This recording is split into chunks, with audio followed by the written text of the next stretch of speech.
अस्सलाम वालेकुम जेमिनाइज, मैं हारिस अज़मी प्रोफेशनल एस्ट्रोलॉजर आपकी खिदमत में हाज़िर हूँ। अपनी ड्यूटी पूरी करते हुए रमज़ान की तमाम मसरूफियात अपनी जगह पर, लेकिन आपकी मोहब्बत मुझे खींच कर लाई। ये जायचा या ये हफ़्ते की जो सिचुएशंस हैं ये आपके लिए बहुत इम्पॉर्टेंट हैं। पिछले हफ्ते तक सिचुएशन बहुत ज़्यादा सक्सेसेस को सपोर्ट नहीं कर रही थी जेमिनाइज के लिए स्पेशली, एंड उसकी वजह से जेमिनाइज पर कुछ ज़हनी तौर पर बोझ आया हुआ था। रिलेशनशिप को भी उन्हें बहुत टाइम देना पड़ रहा था, संभालना पड़ रहा था। कारोबार की सिचुएशन भी कुछ ऐसी ही थी, एंड नौकरी वाले मामलात भी कुछ उलझे हुए थे। लेकिन इस वक्त मेरे पास अच्छी खबर है, और ये खबरें आपको अभी 2-1 दिन तो ऐसे ही चलेंगी। ये हफ़्ता 12 तारीख से 18 तारीख तक है, लेकिन जो 16 मई का दिन आएगा उसमें 2 मेजर चेंजेस हैं। एक तो मार्स पहले घर से निकलकर सेकंड हाउस में दाखिल हो जाएगा, एंड मार्स का सेकंड हाउस में दाखिल होना, second house is a house of material advantages.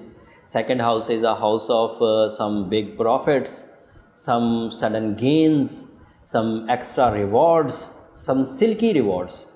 तो आपके यहाँ जो फुकदान था डिमांड एंड सप्लाई का, जितनी ज़रूरियात थी उतनी पूरी नहीं हो रही थी या मेहनत ज़्यादा हो रही थी, तो अब आप सेटल होने जा रहे हैं। सेकंड हाउस में मार्स अच्छा रिस्पॉन्ड करेगा, तवानाई भी मिलेगी, ताकत भी मिलेगी, लेकिन 16 तारीख को होगा। एंड 16 को ही वीनस आपके यहाँ 12th हाउस में इंटर हो जाएगा। 12th हाउस में चांद भी आपके हुआ था, जो रमज़ान का चांद हुआ था ये 12वें घर में हुआ था। सूरज भी इस वक्त 12वें ही घर में चल रहा है, अगले हफ्ते बदल जाएगा, लेकिन अभी इस हफ्ते तक 12वें घर में ही है। यूरेनस भी आपके यहाँ 12th हाउस में है। सो 12th हाउस आपको ये पता है ना कि ये खुफिया ख़बरों की तरफ आपको माइल करेगा, रूहानी ख़बरों की तरफ माइल करेगा, मिस्ट्रीज़ की तरफ माइल करेगा। तो जब चांद हुआ था तो आपको रूहानी फ़यूज़ व बरक़ात मिल रहे थे, रूहानी राज समझ आ रहे थे, या फ़िक्र जो थी वो बड़ी डिसिप्लिन्ड हो रही थी। अब सूरज वहीं पर है, वीनस नया अपीयर हुआ है, तो वीनस की वजह से आपको अपने लव वंस की तरफ से रिस्पॉन्सेज मिलेंगे, आपको नए रास्ते मिलेंगे। लेकिन ये सारी चीज़ें इस अंदाज से मिलेंगी कि अभी आपको सिर्फ सोच में इजाफा होगा। अभी मटेरियल एडवांटेजेस ग्राउंड पर रियल वे में अभी आपको आपके दोस्तों की तरफ से सपोर्ट, अपने लव वंस की तरफ से सपोर्ट नहीं मिलेगी, लेकिन आपको रिश्तों के अंदाजे ज़रूर हो जाएंगे कि कौन सा बहुत ज़रूरी है, कौन से रिश्ते के बगैर आप रह नहीं सकते, रिश्तों की असल मिठास क्या होती है, रिश्तों की ड्यूटीज़ क्या होती है। तो जेमिनाइज रिलेशनशिप में काफ़ी कुछ लेसन्स सीखने वाले हैं, काफ़ी बड़े लेसन्स सीखने वाले हैं इस हफ्ते due to Venus in 12th house.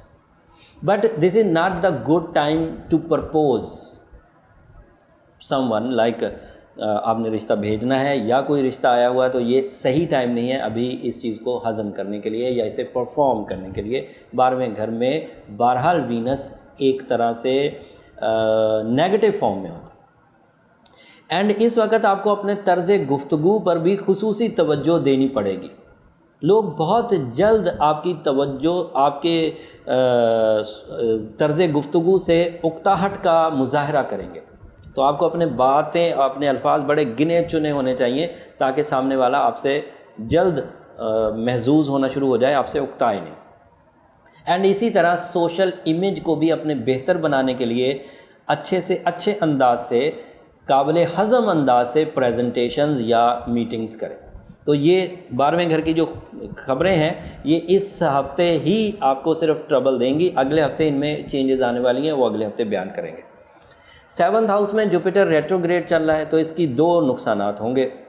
एक तो 7वें घर में जो कुछ खुशियाँ किस्मतन हमें मिला करती थी वो अब थोड़ी सी नीचे आ जाएंगी, तकरीबन उनका असर 37% लैक में जाएगा, नीचे जाएगा, 36% जाएगा।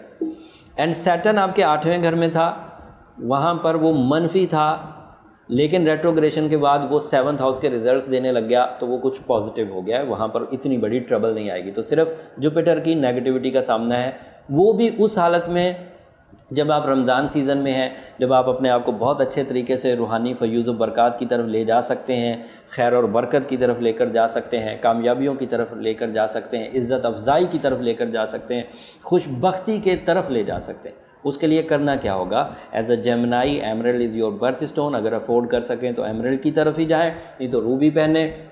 सूरह यासीन की सेकंड लास्ट आयत 13 दफ़ा पढ़िए। सूरह शम्स जो है वो रोज़ की बुनियाद पर पूरे रमज़ान पढ़िए। अगर कोई ये तसलसल से कर रहा है तो मैं उसे यकीन दिलाता हूँ कि इन 30 दिनों में, रमज़ान के इन 30 दिनों में उसके ये रेट्रोग्रेशन इश्यूज़ रिज़ॉल्व हो जाएंगे। अगले हफ्ते वैसे भी अच्छी खबरें, अगले हफ्ते जब मैं आऊँगा तो बहुत तफसील से बयान करूँगा। इस हफ्ते वीडियो को थोड़ा छोटा करते हैं।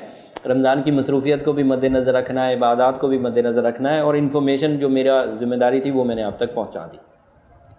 आखिरी जुमला कहकर फिर बात को ख़त्म करता हूँ कि साइंटिफिक रेमेडीज़ को अगर इस हफ्ते परफॉर्म किया जाएगा तो वो कई गुना अच्छा रिज़ल्ट देंगी।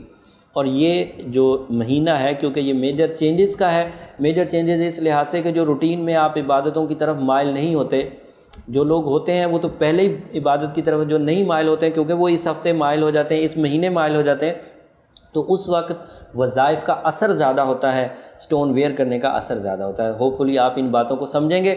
अगले हफ्ते तक के लिए इजाज़त दीजिए। जाते जाते चैनल ज़रूर सब्सक्राइब कर लीजिए, और जब भी अल्लाह ताला के यहाँ सर्बसुजूद हों, इबादत गुजारी करें, मुझे अपनी दुआओं में ज़रूर याद रखिएगा। ओवरऑल ये हफ़्ता थोड़ा एहतियात ही बरतने का है, लेकिन अगले हफ्ते से बड़ी खुशियाँ आपके पास मुयस्सर होंगी। तो इस हफ्ते मेजर रिस्क टेकिंग ना करें, लेकिन जनरल रिस्क ले सकते हैं जो अगले हफ्ते तक मैच्योर होंगे। अगले हफ्ते से खुशियाँ स्टार्ट हो जाएंगी।